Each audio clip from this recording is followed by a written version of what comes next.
உச்சநீதிமன்றம் தமிழக அரசின் தலையில் ஓங்கி நறுக்கு நறுக்கு நறுக்கு என்று கொட்டியதை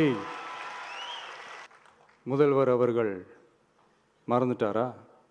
அதுக்கப்புறம் அந்த தனிநபர் ஆணையத்தை தலையிலேயே கொட்டி வீட்டுக்கு அனுப்பிச்சிட்டாங்க. அது வேறு விஷயம். உச்சநீதிமன்றத்தில் திமுக அரசுக்காக வாதாடிய அறிவார்ந்த மூத்த வழக்கறிஞர்கள் பதில் சொல்ல இயலாமல் வாய் மூடி மௌனம் காத்ததை நாடே